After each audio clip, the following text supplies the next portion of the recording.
sebutkan ya, kalau sudah paham ingatkan aja. Yang pertama adalah bicara tentang sakta. Sakta.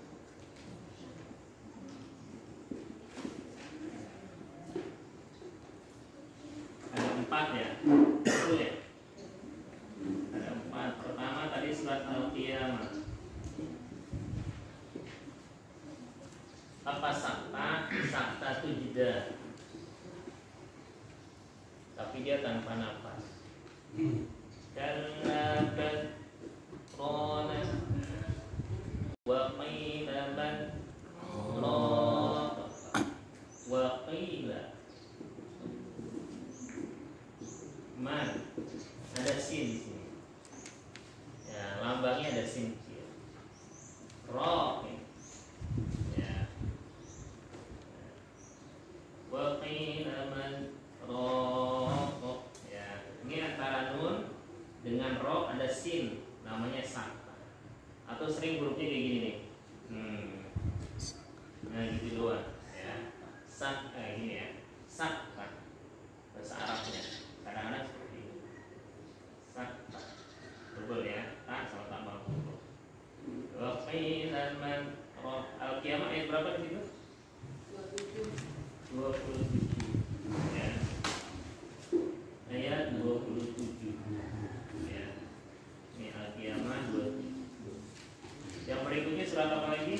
Tadi yang saya baca kalla bal rana al-mutaffifin. Mutaffifin. Ayat berapa? Al-Kahfi. Al-mutaffifinnya ayat berapa? 14. Ya. Kalla bal rana. Ya. Ada sin kecil. Ini namanya sakta. Ya, yang belum paham, jadi bacanya Pak Iwan itu bacanya kalla bal rana. Ya. Kalau yang di atas wa qila man rad. Sebab kalau dia digabung jadi bukan manrok bacanya. Kan man roh ya. Nah, betul. Jadi marroh ya. Jadi bukan, tapi man roh. Kenapa? Karena ini akan mempengaruhi arti. Ya, begitu juga barrona, barron, bar artinya fil barri wal bahri, daratan. Barron 2 daratan. Tapi sehingga bal akan tetapi rona bintik-bintik hitam. Yang ketiga tadi sudah disebut oleh Bang Jaka.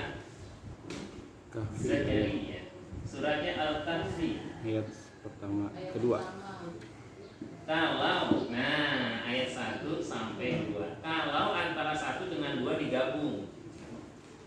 Alhamdulillahilladzi anzala ala 'abdihi al-kitaba wa lam yaj'al lahu 'iwaja qayyiman liyunzira ba'san shadidan min ladunni.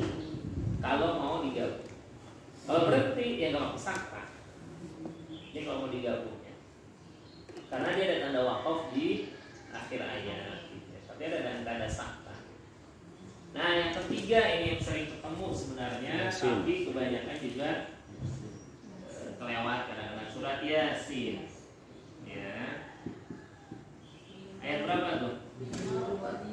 Qalu ya wailana man ba'athana min marqadina. Ada jedah tuh, min marqadina.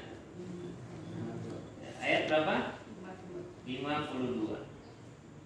Jadi kalau ketemu ayat itu berarti bacanya ada sakta. Paling tidak setiap yasinan harus diingat gitu.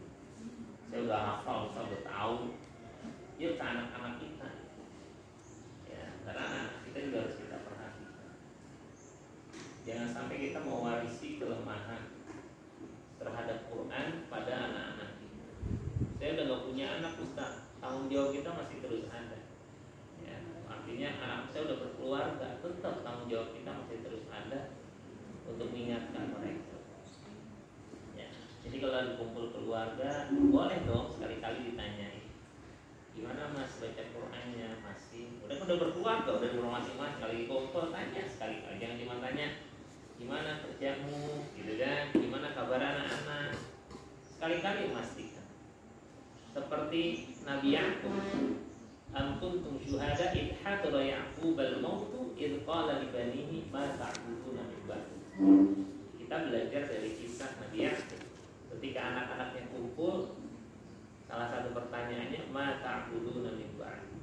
Kalau aku udah enggak ada, apa yang kau akan sembah? Kita punya anak, saya punya anak di Semarang.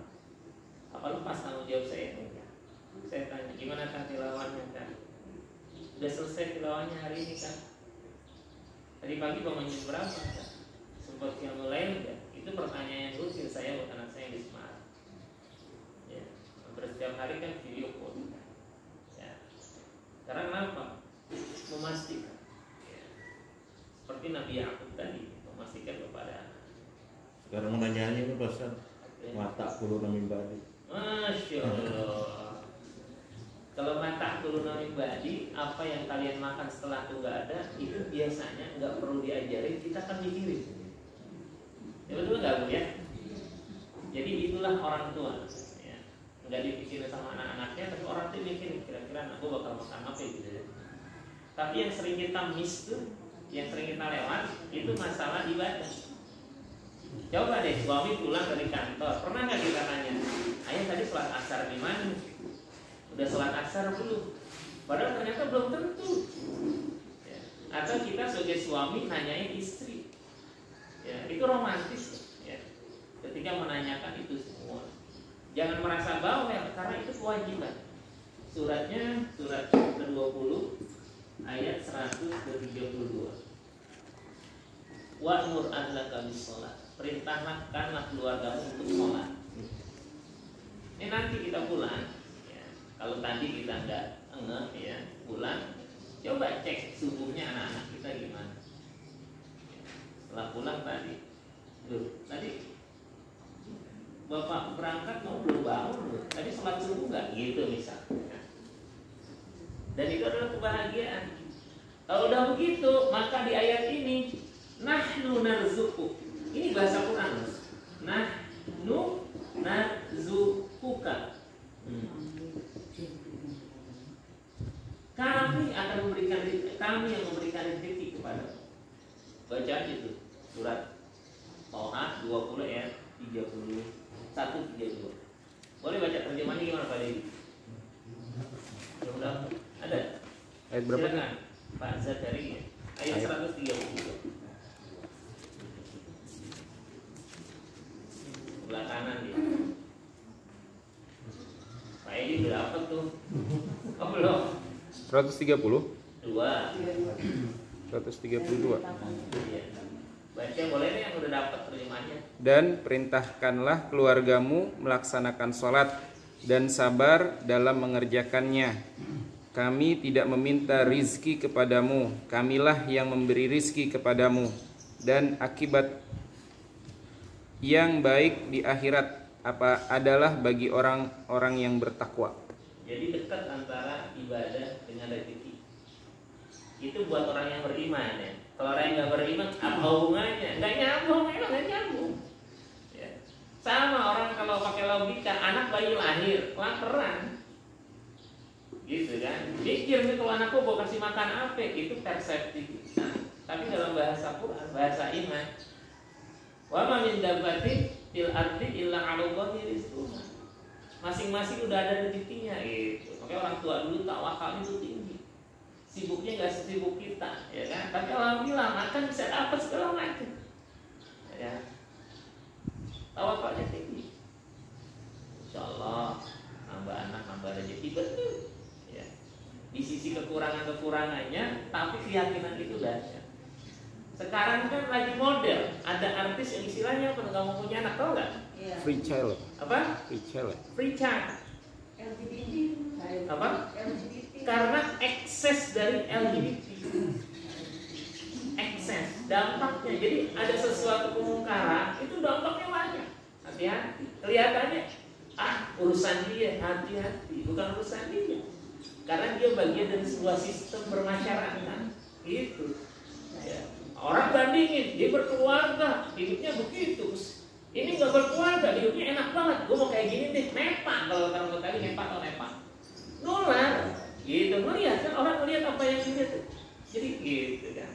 Padahal kehidupan di batinnya, Allahu a'lam. Tapi yang saya pahami, ya, fitrah manusia itu adalah senantiasa dia berkeluarga. Itu fitrahnya manusia. Pernah saya ceritakan kan bagaimana di sebuah negara di Kanada, kawan saya tinggal di sana karena doktoral di sana, suami istri kerja juga di perusahaan minyak di sana. Di orang Indonesia itu pemerintah itu sangat excited, sangat bahagia ketika ada anak lahir, karena ada generasi itu yang kosong. Di saat orang pada sibuk dengan karir, akhirnya dia nggak mau punya anak. Sekarang tuh generasi berikutnya tuh bingung mewarisi itu siapa. Indonesia termasuk adalah ini mendapatkan ledakan usia produktif di tahun 2045 nanti. Ya, kenapa? Karena banyak anak-anak muda yang kayak kan startup itu rata-rata anak-anak muda. Kemarin saya ngobrol dapat pencerahan, banyak sekarang tuh CEO perusahaan-perusahaan yang lagi maju usianya di bawah 30 tahun. Anak-anak produktif mereka. Tapi kalau mereka nanti nggak mau punya anak, kita lihat nanti 30 tahun yang akan datang kosong. Ada adalah yang udah manula gitu kan. Jadi Islam itu memang mengajarkan sesuatu yang sesuai dengan fitrahnya. Ya tadi ya, jadi perhatikan.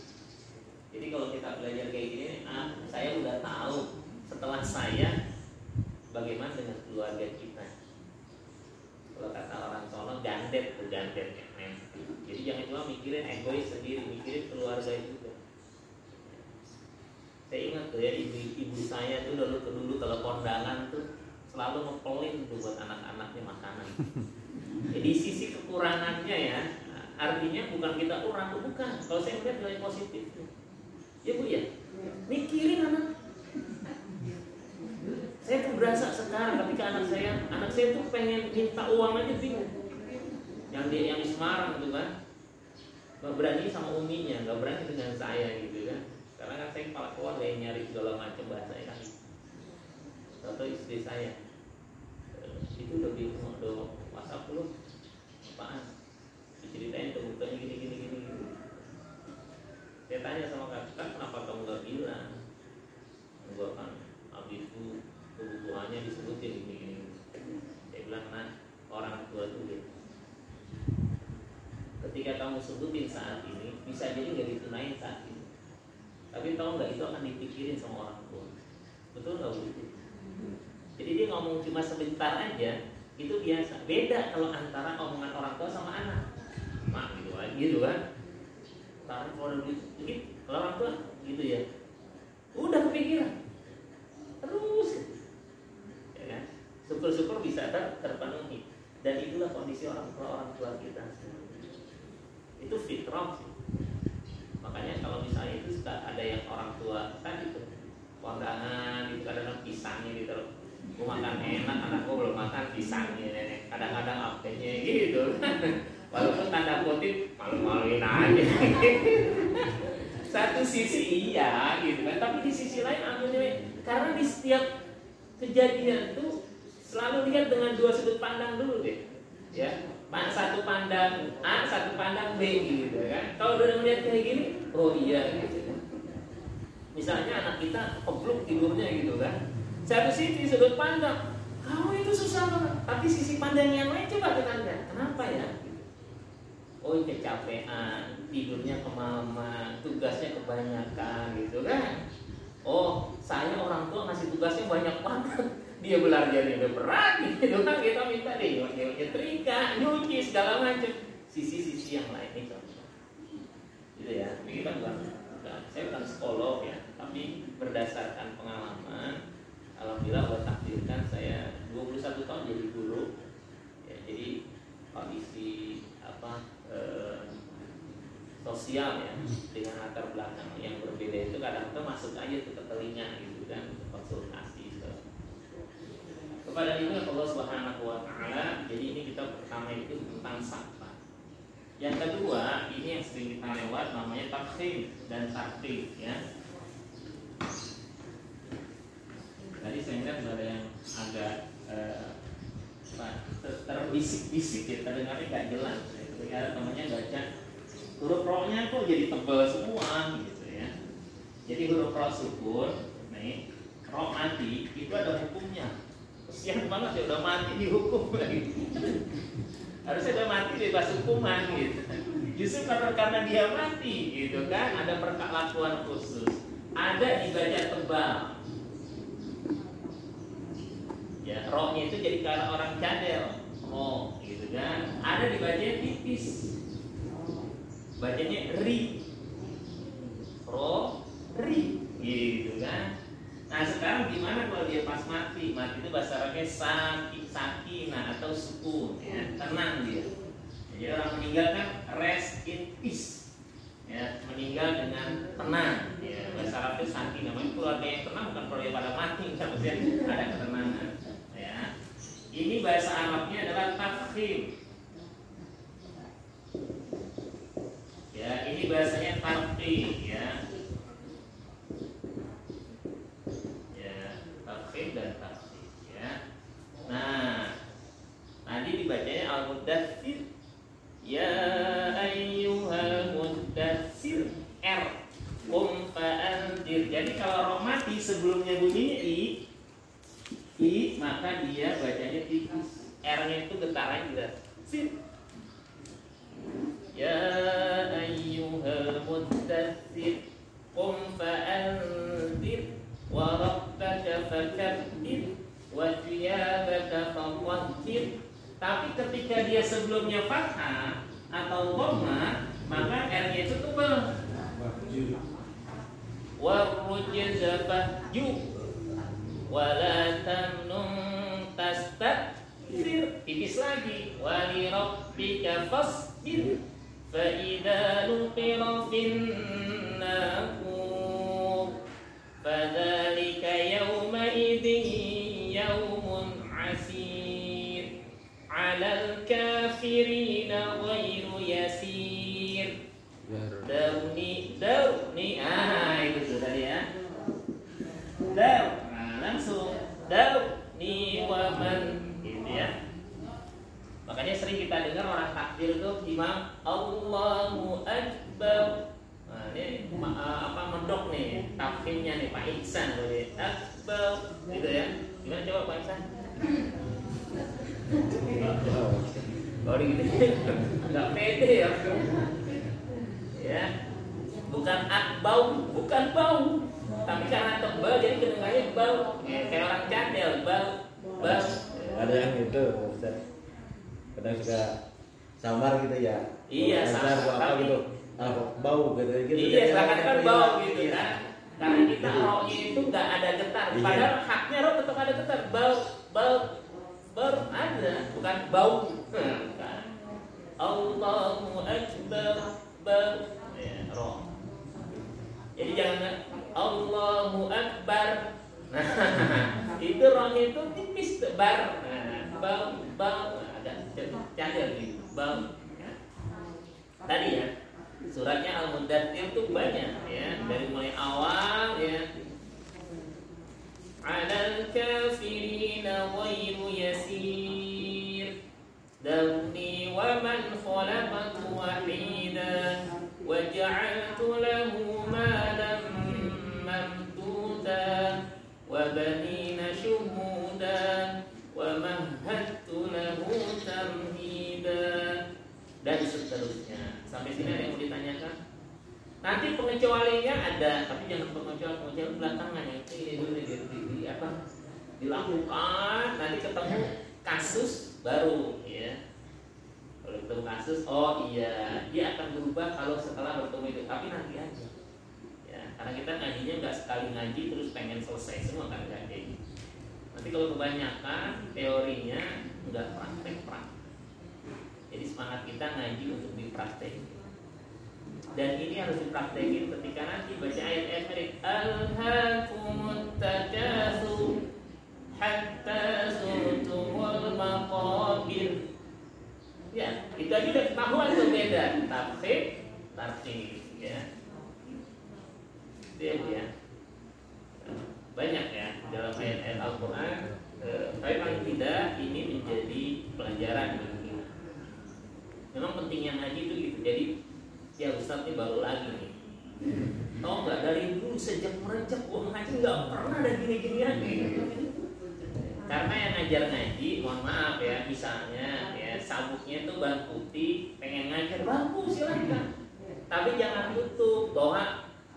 Ya akan ada ban kuning, ban coklat, ban hitam kayak gitu. Syukur-syukur gurunya yang ban putih itu ngaji juga. Ya, belajar juga sehingga apa naik tuh sampai hitam gitu. Ya, kan ada orang melarang, lu belum berarti tuh lo jangan ngajarin, ada kayak gitu. Ya, jadi benar-benar harus syarat dan ketentuan berlaku. Ya selama dia ngajarin yang putih gak ada masalah, gitu kan? Balighu anni walau ayat ajarin walaupun satu ayat. Misalnya mohon maaf kita orang tua ya sholat kita masih centang perenang, masih bolong-bolong. Kita komitmen tuh nggak mau jadi anak kita sholat, didiemin itu anak kita sholat. Kenapa? Gue belum sempurna. Iya kan? Anaknya nggak pernah diajarin. Apa begitu kan? Enggak. Justru dengan mengajarkan jadi tausiah buat dia. Berarti saya harus ngakuan lebih baik nih, gitu. Ya. Kayak saya kan ngajar kayak gini bukan berarti saya itu kayak malaikat yang nggak ada dosanya. Bisa jadi dosa saya itu lebih banyak. Tapi dengan seperti ini belajar untuk apa? Terus menjaga diri. Makanya saya teman-teman yang ngaji sama saya itu yang remaja-remaja, kalau ente punya ilmu bisa ngajar ngaji. Jadi apa? Jadi nanti kita punya cermin diri sendiri. Gak mungkin kita ngajarin sesuatu yang kita nggak praktekkan. Ya. Lima taqulu nama la taf'alun. Gimana kalau Ustaz pernah kita sampaikan kemudian kita ngeblok jatuh? Itu manusiawi. Kita balik lagi, naik lagi, memperbaiki diri lagi. Yang nggak boleh itu adalah ketika kita udah salah, udah tetap dalam kesalahan dan udah biarkan, itu bahaya. Siapapun, baik ya, karena manusia itu mahal faktor manusia tempatnya salah dan lemah. Berikutnya yang kedua ya, yang saya ingatkan, ini tadi dari segi bacaan, berikutnya dari segi konten ataupun isi dari apa-apa yang kita baca kepada ya. Ya, mudah-mudahan ini menjadi praktek kita. Ada dua ibadah selain sholat di ayat-ayat itu yang senantiasa diingatkan oleh Allah Subhanahu wa Ta'ala. Yang pertama adalah qiyamul lail.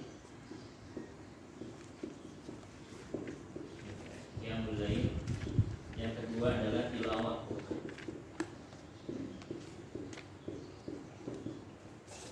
Ini bahasanya itu nggak pakai modal. Walaupun ada juga di ayat-ayat tentang apa? Zakat, infak, sedekah ya.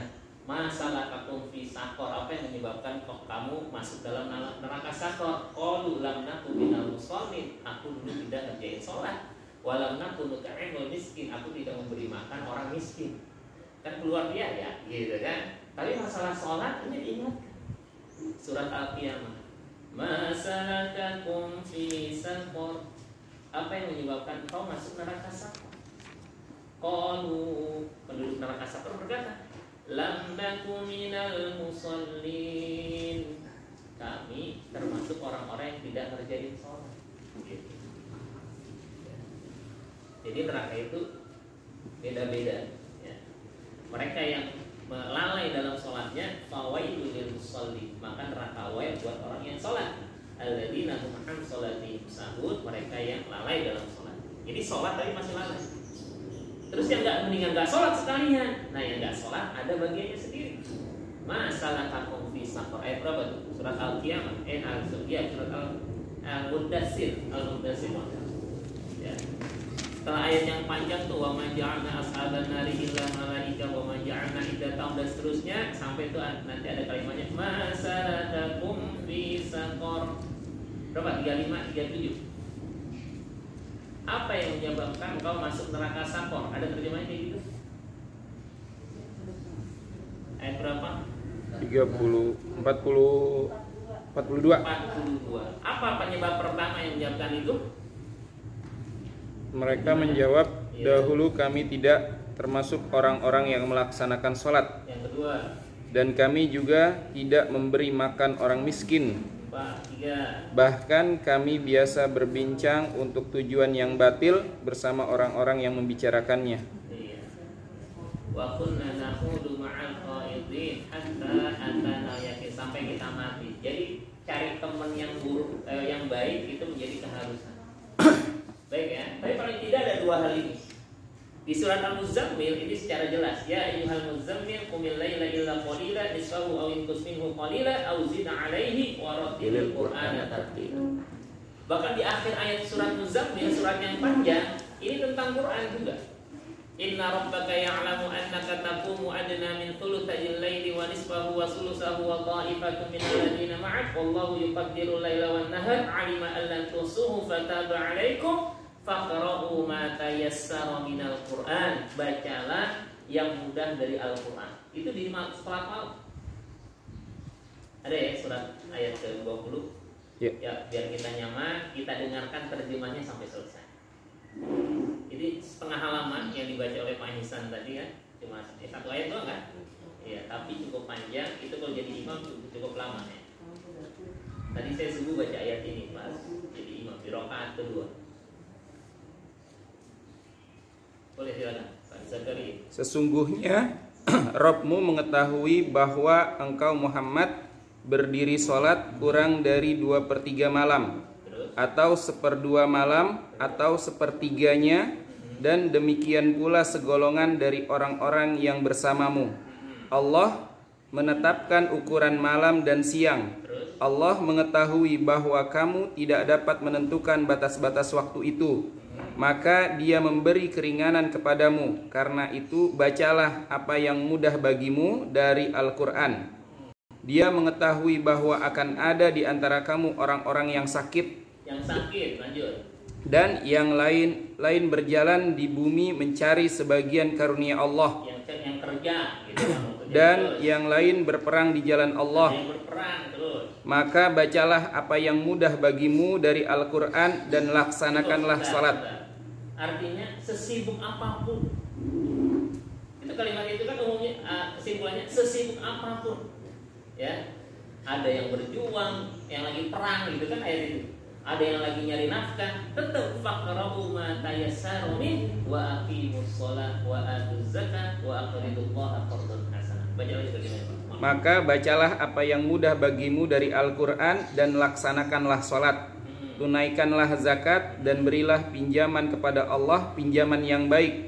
Kebaikan apa saja yang kamu perbuat untuk dirimu, niscaya kamu memperoleh balasan di sisi Allah sebagai balasan yang paling baik dan yang paling besar pahalanya. Dan mohonlah ampun kepada Allah, sungguh Allah Maha Pengampun, Maha Penyayang. Masya Allah. Jadi istighfar kita itu di akhir diawali dengan optimal dalam melakukan ibadah. Kalau kita sering tuh banyak-banyak istighfar itu bagus, alhamdulillah. Tapi pertanyaannya gimana dengan ibadah kita? Ya, harus kita menyesuaikan. Ini dua hal, Pak. Ya. Dan ini kata Rasulullah SAW, afdhalus sholati ba'dal fardhah. Afdhalus sholat ba'dal fardhah. Sebaik-baik sholat setelah sholat fardu adalah qiyamul lail. Gimana dengan tahajud? Dia bagian sama-sama dua-duanya itu sholatul lail, sholat di waktu malam. Ya, ada ulama yang mengatakan kalau qiyamul lail itu tidur dulu, iya. Kalau tahajud itu nggak perlu tidur dulu, iya. Tapi intinya adalah sholat di waktu malam. Kata Rasulullah SAW, "Shallu bil laili wan nasu niyam tadkhulul jannata bis salam." Itu biasanya ada di kitab itu babnya bab salam. Karena awalnya ya ayyuhan nas, wahai manusia, afsus salam, tebarkan salam.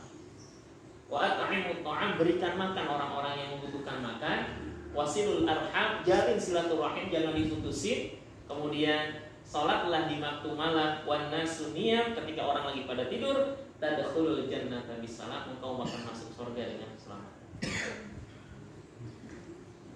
Pertanyaannya, adakah sepekan ini kita qiyamul lail? Adakah malam ini tadi kita qiyamul lail? Kalau enggak, maka jangan sampai kita tidak mendapatkan rahmat dengan Al-Quran. Artinya nggak maksudnya? Kan kita udah kaji, jangan sampai jadi teori. Kenapa sih para sahabat itu Allah muliakan demikian, derajatnya tinggi sampai kuntum khairu ummah?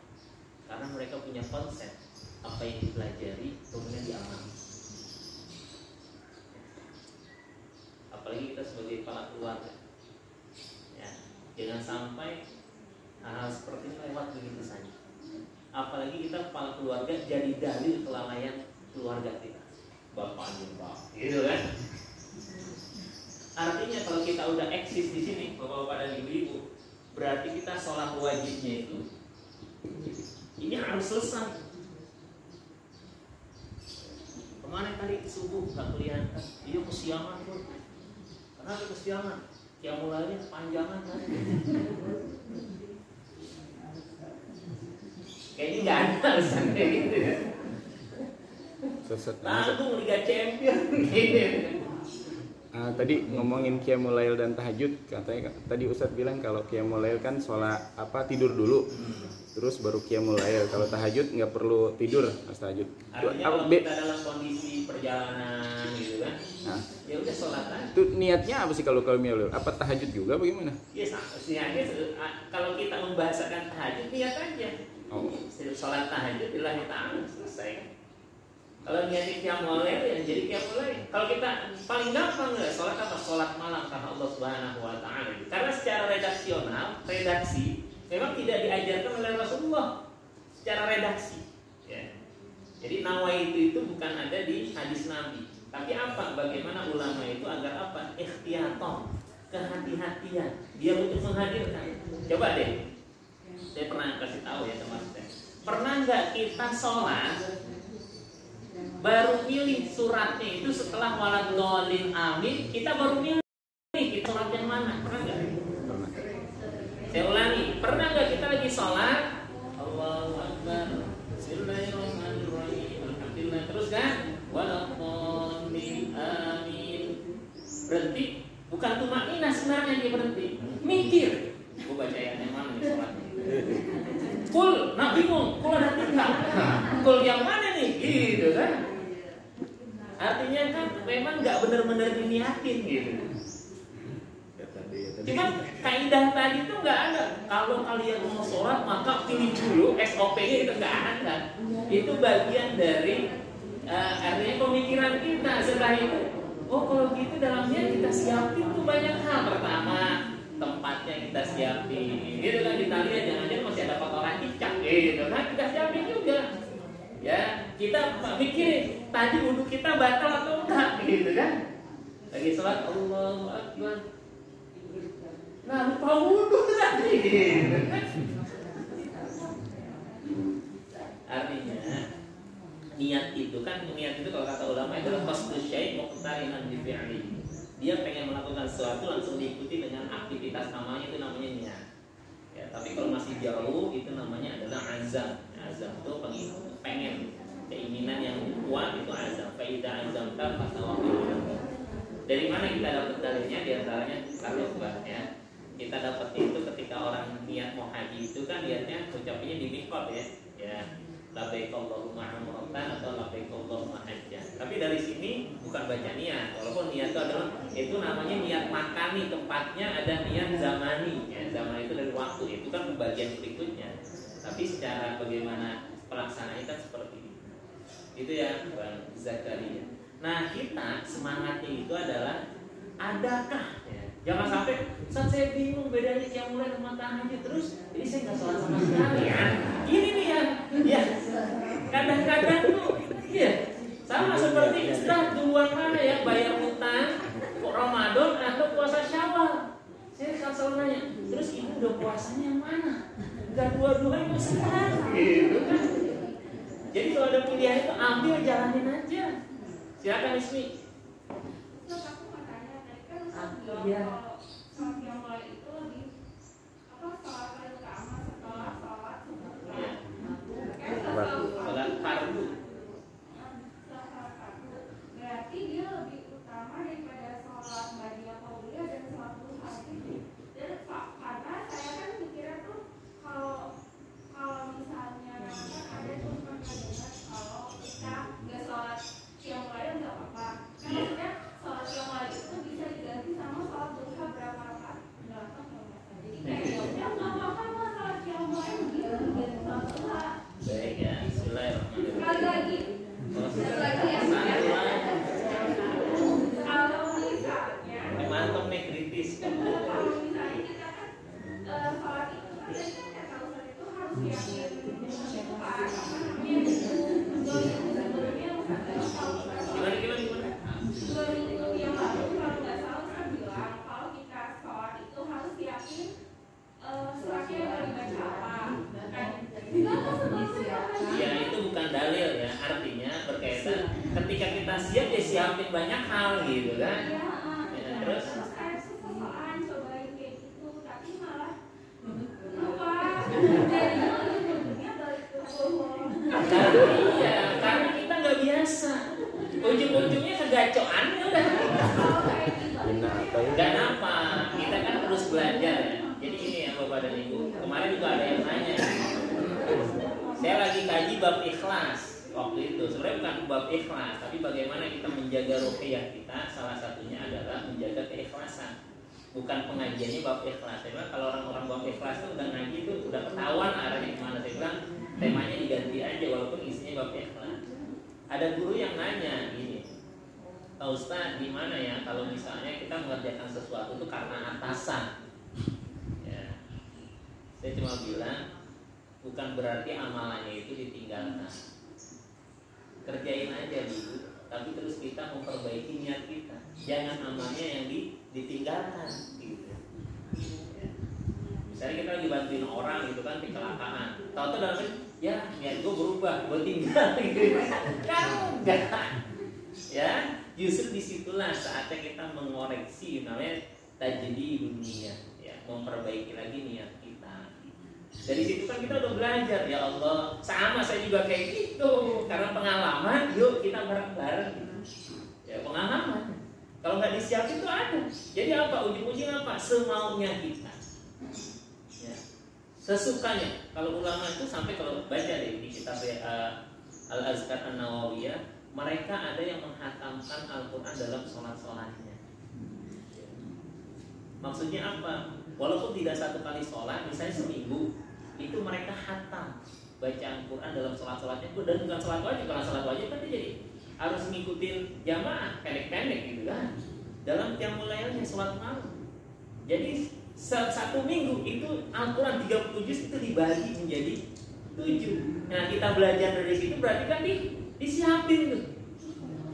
Jadi setiap pekan ketemu dengan ayat yang sama. Nah, saya bacakan bab qiyamul lail kitabnya Riyadhus Shalihin. Ya, ini yang kecil. Ada setengah dari ini ada, cuma nggak bisa kebaca. Ya.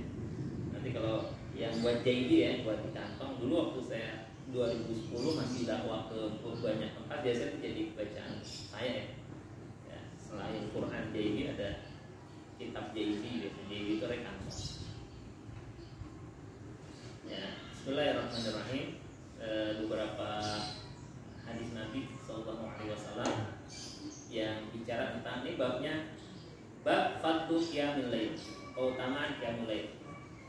Ya. Ini Imam Nawawi mengutip yang pertama adalah suratnya surah Al-Isra ayat 79, wa minal laili fatahajjad bihi. Kemudian surat As-Sajdah ayat 16, tatajabaduhum 'anil mawajib. Ya. Jadi orang bertakwa itu lambungnya jauh dari tempat tidurnya, artinya enggak kebanyakan tidurnya. Ya. Atau surat Az-Zariyat kanu qalilan minal laili ma yahja'un. Orang-orang bertakwa itu qalil, sedikit daripada tidurnya. Ya. Kalau kita kan sedikit-sedikit tidur ya, bedanya cuma sedikit doang. An Aisyah radhiyallahu anha, dari Siti Aisyah radhiyallahu anha, qalat, dia berkata, karena Nabi sallallahu alaihi Sallallahu wasallam alaihi dulu wasallam. Nabi Muhammad sallallahu alaihi wasallam Sallallahu yaqumu minal laili, dia berdiri di waktu malam, dia mulai hatta tatafattar qadamahu, sampai kedua kakinya bengkak. Faqultu lahu, kemudian aku berkata kepadanya, lima tasna' hadza, kenapa engkau melakukan ini? Ya Rasulullah, wahai Rasulullah, wa sungguh ghufira laka, udah diampuni untukmu, ma taqaddama min dzambika, apa yang sudah lalu dari dosamu, wa ma ta'akhkhara, dan yang akan datang. Qala, Rasulullah bersabda, afala akunu 'abdan syakura, tidakkah aku menjadi hamba yang bersyukur? Jadi wujud syukur itu diungkapkan dalam bentuk aktivitas ibadah. Wa an Ali, ini dari Ali radhiyallahu anhu karamallahu wajhah, beliau adalah sepupu Nabi, beliau adalah sahabat Nabi, dan beliau adalah menantu Nabi sallallahu alaihi wasallam. Radhiyallahu anhu anna Nabi sallallahu alaihi wasallam, sungguh Nabi Muhammad sallallahu alaihi wasallam taraqahu wa Fatimah lailan faqala ala tusalliyan, muttafaqun alaih. Taraqahu itu artinya atahu lailan, Nabi mendatanginya waktu malam hari. Ya, malam-malam itu didatangi itu rumah mantu dan anaknya wa Fatimah dan anaknya Laila malam hari. Faqala, kemudian dikasih tahu, ala tusalliyan, udah pada sholatnya berdua, masya Allah. Ya, jadi kalau kita punya mantu, ya kalau kita pengen ikutin sunnah juga kayak gini. Ya, kalau udah waktunya pagi, Assalamualaikum, udah sholat, sebentar ya, udah berarti yang udah melakukan. Kalau saya melihatnya apa? Perhatian orang tua kepada anaknya itu nggak hilang walaupun sudah menikah. Dan ini harus kita jaga, karena kita punya konsep itu masuk surga bersama dengan keluarga besar. Jadi walaupun secara nafkah, secara mandiri dia udah hidup, tapi secara dakwah kita ngajak, tetap jangan pernah berhenti. Ya, ingat ditanya gitu.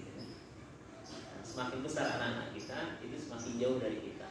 Itu menjadi sesuatu yang lumrah biasa. Tapi bukan berarti hati kita semakin jauh. Hati-hati ya. Jasad boleh jauh, ya tinggal boleh nggak serumah, tapi hati harus selalu dekat. Ya. Tanyain, ya, gimana mas sholatnya? Kalau kita bilang bawel banget mah biasa aja. Ya. Mereka akan merasakan itu setelah kita wafat. Ya. Ada sebuah kalimat dari anak saya di Semarang, ketika udah kan lama di sana terus ya. Kangen deh, pengen diingin sama biasa seperti ini, pengen ada sesuatu aktivitas yang biasa kita lakukan bersama. Saya bilang, gimana kalau orang tuanya wafat ya, artinya nggak bisa lagi tuh ya, bersama-sama. Nah, yuk ini yang mulai. Awali apa dengan kita? Target kita di ta'lim ini, kalau tidak ada yang haid misalnya yang ibu, silahkan paling tidak sepekan 1 kali, walaupun cuma 2 rakaat silahkan, nggak ada masalah. Bismillah. Sehingga apa? Kalau orang punya semangat qiyamul lail, dia akan punya semangat tidak kesiangan sholat subuh. Betul nggak? Yang nggak mungkin qiyamul lail. Kalau bapak dan ibu sudah biasa qiyamul lail, kemudian kesiangan, maka tadi ya, mengganti dengan sholat duha itu bisa, karena udah sering. Ini nggak pernah qiyamul lail, semangatnya ganti dengan sholat isya nggak bisa. Orang dia nggak ganti aja bu, misalnya dia udah biasa qiyamul lail tiap malam, sakit yang menyebabkan dia tidak qiyamul lail, maka kondisi sakitnya itu sama seperti dia dapetin pahala ketika dia lebih sehat. Kenapa? Karena menjadi kebiasaan dia itu biasa. Nah, dalil mengenai afdhalus sholati ba'dal fardhiyah ini juga ada di dalam bab ini, ya, di dalam kitab Riyadhus Shalihin ini. Rasulullah SAW mengingatkan. An Abi Hurairah radhiyallahu anhu qala Rasulullah sallallahu alaihi wasallam, dari Abu Hurairah dia berkata, Rasulullah bersabda, afdhalus siyam ba'da Ramadan syahrullahil muharram. Sebaik-baiknya puasa sunnah, ya, puasa yang sunnah kan setelah ba'da Ramadan, setelah Ramadan, syahrullah yaitu bulannya Allah, apa al-muharram, di bulan Muharram. Wa afdhalus sholati ba'dal fardhiyah sholatul lail. Dan sholat yang utama, afdal, paling afdal setelah sholat yang fardu, sholatul lail, yaitu sholat malam. Rawahu Muslim, hadis riwayat Muslim. Ya. Terakhir, ya, karena saya ada rapat juga. An Huzaifah, ini hadis ke 1175 di kitab ini.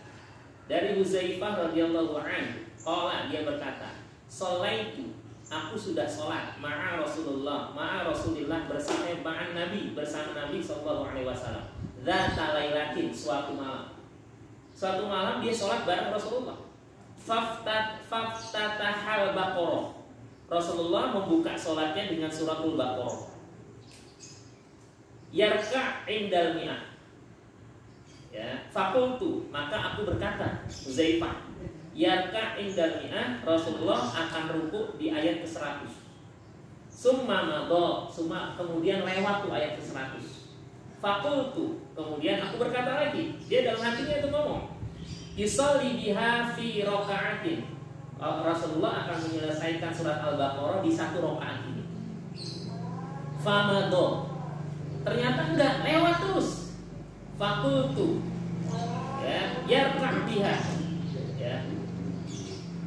Tsumma ftataha an-nisa faqara'aha, ya. Ternyata dalam hatinya Rasulullah SAW akan sholat dengan surat berikutnya yang diawali dengan surat An-Nisa. Tsumma ftataha Al-Imran, kemudian memulai lagi dengan surah Al-Imran. Faqara'aha, dibaca semua.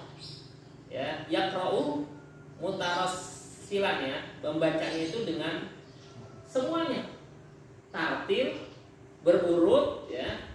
Idza marra bi ayatin fiha tasbih sabbaha. Kalau dia lewat di ayat yang ada tasbih, Rasulullah bertasbih, sabbah. Subhanallah.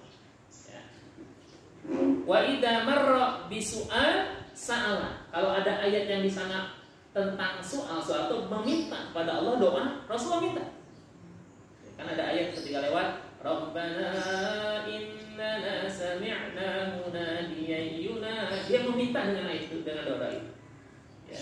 Wa idza marra bi ta'awudzi, kalau ada yang perlindungan kepada Allah, ta'awudha, maka dia berlindung kepada Allah. Summa raka'a, kemudian Rasulullah rukuk, faja'ala yaqul, kemudian mulai membaca subhana rabbiyal azim. Ya. Fakana ruku'uhu nahwan min qiyamihi. Rukuknya itu setara dengan berdirinya. Jomplang. Ini bahasanya gitu. Ya, min qiyamihi. Summa qala sami Allahu liman hamidah rabbana lakal hamd.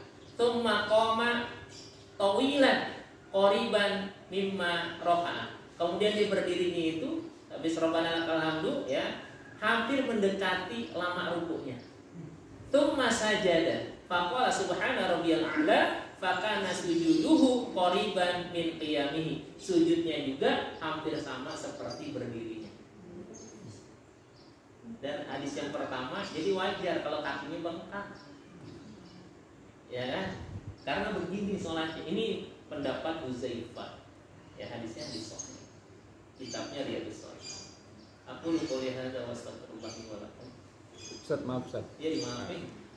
Ustaz, Qiyamul Lail itu kan waktu yang paling bagus untuk berdoa, Ustaz. Betul. Nah, kalau seringnya istri kalau lagi nggak sholat itu bangunnya pas subuh siang gitu. Nah, kalau buat mereka yang nggak sholat gitu kayak perempuan itu, mereka boleh nggak sih berdoa pada saat? Ya boleh lah. Boleh ya, Ustaz? Iya. Makanya saya pernah ingetin, ya, jadwal haid itu jangan menunda bangun subuh, bangun pagi. Nanti kalau udah kebiasaan susah lagi nanti bangun pagi. Ganti dengan ibadah-ibadah yang lain. Contoh misalnya bangunin suaminya qiyamul lail, dia dapat pahala qiyamul lail. Ya. Siapin suaminya itu buat sholat subuh ke masjid, bukain gerbangnya kalau ada gerbangnya gitu kan, kasih sejadahnya kalau dia pakai sejadahnya, siapin pakaiannya, maka dia dapat pahala seperti orang sholat jamaah. Kenapa? Karena dengan wasilah dia, suaminya itu jadi semangat. Gitu. Makanya walaupun banyak ribunya ibu-ibu, pahalanya itu bisa jadi lebih banyak. Tapi syaratnya gitu tadi ya Bu ya. Saya juga ingetin keluarga, bukan saya ngingetin keluarga saya juga, kita maksimal tuh jam 4. Mau yang haid, yang enggak haid ya, pokoknya maksimal jam 4. Karena sekarang subuh 4 lewat 24 ya. 20 berapa? 22-an. 20. Ya, pantas tadi saya biasanya sebelum subuh tuh nyapu dulu. Karena pohon jambu cicalnya lagi banyak itunya kan. Jadi apalagi mau kesini saya nyapu dulu tadi. Baru nyapu udah ada. Langsung dah buru-buru ya. Tapi sekarang jadi nggak bisa ya. Diganti pada subuh baru nyapu. Karena pengen ini saya nyapu halaman dulu. Jadi gitu ya. Jadikan sampai menjelang subuh itu, siapa yang istighfar Allah terima istighfarnya, siapa yang bertobat Allah terima tobatnya, dan siapa yang berdoa Allah kabulkan doa.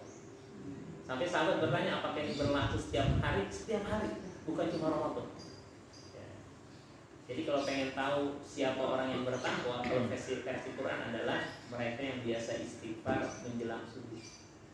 Jadi kalau kita pengen tahu istri kita bagian orang bertakwa atau tidak, ya lihat aja dari kacamata itu. Kalau pengen tahu suami kita bagian orang bertakwa atau tidak, itu Quran yang mengatakan surat Az-Zariyat dengan surat Al-Imran. Ya, beberapa kali kita bahas. Ya. Wabil ashari hum yastaghfirun, tadi ayat itu sudah dibaca Az-Zariyat, kemudian wal mustaghfirina bil ashar. Subhanakallahumma wa bihamdika asyhadu an la ilaha illa anta astaghfiruka wa atubu ilaik. Baik, dari kurangnya mohon maaf, semoga Allah ampuni kekhilafan kita dan kita semangat yang tilawah sudah sering diingatkan, nah yang mulai paling tidak sebutkan satu kali ngobrol insyaallah ya. Demikian, assalamualaikum warahmatullahi wabarakatuh.